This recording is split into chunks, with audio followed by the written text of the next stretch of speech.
ഗർഭിണികളിൽ ചിലരൊക്കെ പറയുന്ന ഒരു കാര്യമാണ് വയറിൽ കൂടുതലായിട്ട് തരിപ്പ് ഫീൽ ചെയ്യുന്നുണ്ട്. ഇത് നോർമൽ ആയിട്ടുള്ള ഒന്നാണ്. ഇതിന്റെ കാരണങ്ങൾ എന്തൊക്കെയാണ്? ഇങ്ങനെ വന്നു കഴിഞ്ഞാൽ നമ്മൾ എപ്പോഴാണ് ഡോക്ടറെ കാണിക്കേണ്ടത് എന്നതിനെ കുറിച്ച് ഇന്നത്തെ വീഡിയോയിൽ ഇതിനെക്കുറിച്ച് ഡിസ്കസ് ചെയ്യാം. സാധാരണ നമ്മുടെ കൈകളും കാലുകളൊക്കെ തരിക്കുന്നതായിട്ട് നമുക്ക് അനുഭവപ്പെടാറുണ്ട്. എന്നാൽ ഗർഭിണി ആയിരിക്കുന്ന സമയത്ത് എന്തുകൊണ്ടാണ് ഗർഭിണികളിൽ വയറിൽ തരിപ്പ് അനുഭവപ്പെടുന്നതിന്റെ കാരണം എന്നതിനെ കുറിച്ച് നോക്കാം. നമുക്ക് ആദ്യം ഫസ്റ്റ് ഞരമ്പുകളിലെ സമ്മർദ്ദമാണ്. വളരുന്ന കുഞ്ഞിനെ ഉൾക്കൊള്ളുന്നതിന് വേണ്ടിയിട്ട് ഗർഭപാത്രം വികസിക്കുമ്പോൾ അതിന് ചുറ്റുമുള്ള ഞരമ്പുകളിൽ സമ്മർദ്ദം വരുന്നുണ്ട്. ഈ സമ്മർദ്ദം നിങ്ങളുടെ ആ ഒരു വയറിന്റെ മേഖലയിൽ ഏതെങ്കിലും ഭാഗത്ത് നിങ്ങൾക്ക് തരിപ്പ് അനുഭവപ്പെടുന്നതിന് കാരണമായേക്കാം. പ്രത്യേകിച്ച് നിങ്ങളുടെ സ്തനത്തിന്റെ താഴെ ഭാഗത്തും വാരിയലിന് മുകളിലുമുള്ള ആ ഒരു ഭാഗത്ത് കൂടുതലായിട്ട് നിങ്ങൾക്ക് തരിപ്പ് അനുഭവപ്പെടുന്നതിനും അതുപോലെ തന്നെ ഒരു ടിംഗ്ലിംഗ് പോലെയുള്ള, അതായത് ഒരു ഇക്കിലി പോലെയുള്ള ഒരു സംവേദനം ഉണ്ടാക്കുന്നതിനും കാരണമാവുന്നതാണ്. അടുത്തത് ഹോർമോണൽ മാറ്റങ്ങളാണ്. പ്രഗ്നൻസി സമയത്ത് പ്രൊജസ്ട്രോൺ, റിലാക്സിൻ തുടങ്ങിയ ഗർഭകാല ഹോർമോണുകൾ മസ്കുലോസ്കെലിറ്റൽ സിസ്റ്റത്തെ ബാധിക്കുകയും നാഡികളുടെ സംവേദനത്തിൽ മാറ്റങ്ങൾ വരുത്തുകയും ചെയ്യുന്നുണ്ട്. ഈ ഹോർമോണുകളിൽ ഉണ്ടാവുന്ന ഏറ്റക്കുറച്ചിലുകൾ ചിലപ്പോൾ നിങ്ങൾക്ക് മരവിപ്പ് ഉണ്ടാവുന്നതിനോ അല്ലെങ്കിൽ ഇക്കിലി പോലെയുള്ള സംവേദനത്തിന് വയറുകളിൽ ഉണ്ടാവുന്നതിന് കാരണമാവുകയും ചെയ്യുന്നതാണ്.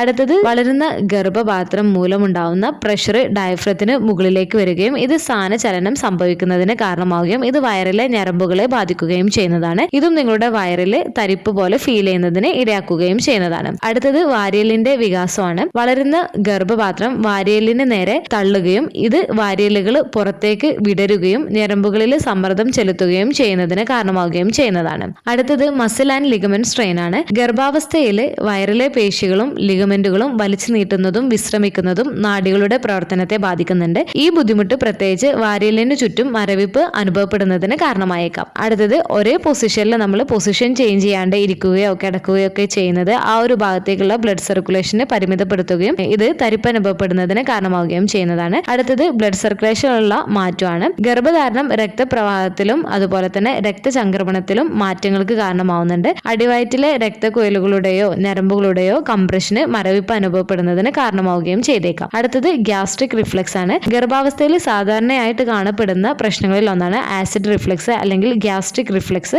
വയറിലെ മുകളിലെ ഭാഗത്ത് ഇത് അസ്വസ്ഥത ഉണ്ടാക്കുന്നതാണ്. പ്രത്യേകിച്ച് നമ്മുടെ ബ്രസ്റ്റിന് താഴെയായിട്ട് വാരിയലിന് മുകളിലായിട്ട് നമുക്ക് തരിപ്പ് പോലെ അല്ലെങ്കിൽ വേദന പോലെയൊക്കെ അനുഭവപ്പെടുന്നതിനും അസ്വസ്ഥത അനുഭവപ്പെടുന്നതിനും കാരണമാവുകയും ചെയ്യുന്നതാണ്. അടുത്തത് സ്തനഗ്രന്ഥികളുടെ വളർച്ചയാണ്. മുലയൂട്ടുന്നതിനായിട്ട് തയ്യാറാവുന്ന സ്തനഗ്രന്ഥികളുടെ വളർച്ച നെഞ്ചിലെയും മുകളിലെ വയറിലെയും സംവേദനത്തിനും അസ്വസ്ഥതയിലും മാറ്റങ്ങൾക്ക് കാരണമാവുകയും ചെയ്യുന്നതാണ്.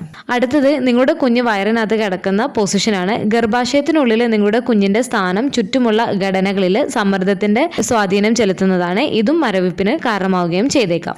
ഈ പറഞ്ഞ കാരണങ്ങൾ കൊണ്ടൊക്കെയാണ് പ്രധാനമായിട്ടും ഗർഭിണികൾക്ക് വയറിൽ ഏതെങ്കിലുമൊക്കെ ഭാഗത്തായിട്ട് കൂടുതൽ മരവിപ്പൊക്കെ ഫീൽ ചെയ്യുന്നതിന്റെ പ്രധാന കാരണം. പ്രത്യേകിച്ച് മിക്ക ഗർഭിണികൾക്കും കാണാറുള്ളത് ബ്രസ്റ്റിന് താഴെയായിട്ട് വാരിയലിന് മുകളിലായിട്ടുള്ള ആ ഒരു ഇടയിലാണ് കൂടുതലായിട്ടും ആളുകൾക്ക് മരവിപ്പ് കൂടുതലായിട്ടും ഫീൽ ചെയ്യാറുള്ളത്. നമ്മുടെ പ്രഗ്നൻസിയുടെ അവസാന കാലഘട്ടങ്ങളോട് കൂടുതലായിട്ട് അടുക്കുന്ന സമയത്താണ് മിക്കവർക്കും ഈ ഒരു മരവിപ്പ് വയറിൽ ഫീൽ ചെയ്യാറുള്ളത്. ഈ ഒരു മരവിപ്പ് ഗർഭിണികൾക്ക് വയറിൽ ഫീൽ ചെയ്യുന്നത് സാധാരണമാണ്. ഇതിൽ നിങ്ങൾ പേടിക്കേണ്ടതായിട്ടൊന്നുമില്ല. എങ്കിലും നിങ്ങൾക്ക് ഈ ഒരു മരവിപ്പ് ഇല്ലാതിരിക്കുന്നതിന് വേണ്ടിയിട്ട് അല്ലെങ്കിൽ വരുന്നത് തടയുന്നതിന് വേണ്ടിയിട്ട് നിങ്ങൾക്ക് ചെയ്യാൻ പറ്റുന്ന ഒന്ന് രണ്ട് കാര്യങ്ങൾ എന്തൊക്കെയാണ് എന്നതിനെ കുറിച്ച് നോക്കാം. നമുക്ക് ഞരമ്പുകളിലേക്കുള്ള സമ്മർദ്ദം ഒഴിവാക്കുന്നതിന് വേണ്ടിയിട്ട് നിങ്ങളുടെ പൊസിഷൻ നിങ്ങൾക്ക് ഇടയ്ക്കിടെ ചേഞ്ച് ആക്കാവുന്നതാണ്. തുടർച്ചയായിട്ട് ഇരിക്കുന്നതും കിടക്കുന്നതും നിൽക്കുന്നതൊക്കെ ഒഴിവാക്കുക. ഇത് ഞരമ്പുകളിലെ സമ്മർദ്ദം ലഘൂകരിക്കാൻ സഹായിക്കുന്നതാണ്. അതുപോലെ തന്നെ ഞരമ്പുകളിലെ സമ്മർദ്ദം ലഘൂകരിക്കുന്നതിന് വേണ്ടിയിട്ട് നിങ്ങൾക്ക് യോഗയോ മൃദുവായിട്ടുള്ള സ്ട്രെച്ചിങ് പോലെയുള്ള എക്സസൈസുകൾ നിങ്ങൾക്ക് ചെയ്യാവുന്നതാണ്. നിങ്ങൾക്ക് മറ്റു പ്രശ്നങ്ങളൊന്നും പ്രഗ്നൻസി പീരീഡിൽ ഇല്ല എന്നുണ്ടെങ്കിൽ. അതുപോലെ ലൂസ് ആയിട്ടുള്ള വസ്ത്രങ്ങൾ ധരിക്കാൻ വേണ്ടിയിട്ട് ശ്രദ്ധിക്കുക. അതുപോലെ തന്നെ നിങ്ങളുടെ വാരിയലിലുള്ള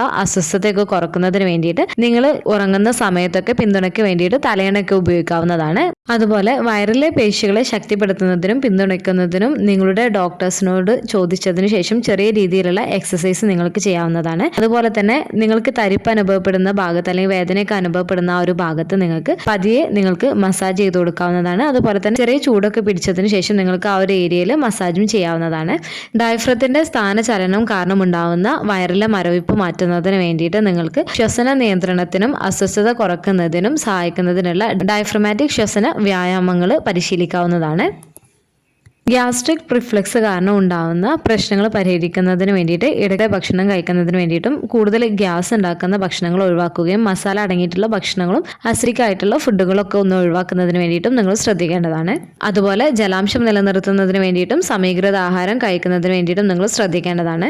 ഈ പറഞ്ഞ കാര്യങ്ങളൊക്കെ ചെയ്യുകയാണ് എന്നുണ്ടെങ്കിൽ ഒരു പരിധിവരെ നിങ്ങളുടെ വയറിൽ നിങ്ങൾക്കുണ്ടാവുന്ന ആ ഒരു മരവിപ്പ് കാരണം ഉണ്ടാകുന്ന അസ്വസ്ഥതയും ബുദ്ധിമുട്ടും വേദനയൊക്കെ ഒന്ന് കുറക്കുന്നതിന് സഹായിക്കുന്നതാണ്. നിങ്ങൾ എപ്പോഴാണ് ഒരു ഡോക്ടറെ കാണിക്കേണ്ടത് ഇങ്ങനെ വയറിൽ കൂടുതലായിട്ട് മരവിപ്പ് കാണുന്ന സമയത്തെന്ന് വെച്ചാൽ നിങ്ങൾക്ക് സ്ഥിരമായിട്ട് നിങ്ങൾക്ക് മരവിപ്പ് അനുഭവപ്പെടുന്നുണ്ട്, നിങ്ങൾക്ക് കഠിനമായിട്ടുള്ള വയറുവേദന, നീർവീക്കം പോലുള്ളവയൊക്കെ ഉണ്ട് എന്നുണ്ടെങ്കിലും, നിങ്ങളുടെ കാലുകളിൽ ഒരുപാട് നീര് കാണുന്നുണ്ട്, കൈകളിൽ നീര് കാണുന്നുണ്ട് എന്നൊക്കെ ഉണ്ടെങ്കിലും തീർച്ചയായിട്ടും നിങ്ങൾ ഡോക്ടറെ കാണിക്കേണ്ടതാണ്. ചിലപ്പോൾ മറ്റെന്തെങ്കിലും പ്രശ്നം കൊണ്ടാവാം ഈ ഒരു മരവിപ്പ് നിങ്ങൾക്ക് വയറിലൊക്കെ ഫീൽ ചെയ്യുകയും ചെയ്യുന്നത്. സാധാരണയായിട്ട് ഗർഭിണികളിൽ മരവിപ്പ് ഫീൽ ചെയ്യുന്നത് നോർമൽ ആയിട്ടുള്ള ഒരു കാര്യമാണ്. ഈ പറഞ്ഞ ലക്ഷണങ്ങളൊക്കെ ഉണ്ട് എന്നുണ്ടെങ്കിലാണ് നിങ്ങൾ ഡോക്ടറെ കാണിക്കുകയും ചെയ്യേണ്ടത്. ഈ ഒരു വീഡിയോ നിങ്ങൾക്ക് യൂസ്ഫുൾ ആയിട്ട് തോന്നിയിട്ടുണ്ടെങ്കിൽ മറ്റുള്ളവർക്കും കൂടെ ഷെയർ ചെയ്ത് കൊടുക്കുക. എന്തെങ്കിലും ഡൗട്ടുകൾ ഉണ്ടെങ്കിൽ കമന്റ് ആയിട്ട് ചോദിക്കാവുന്നതാണ്. അടുത്തൊരു വീഡിയോയിൽ കാണുന്നത് വരെ ബൈ.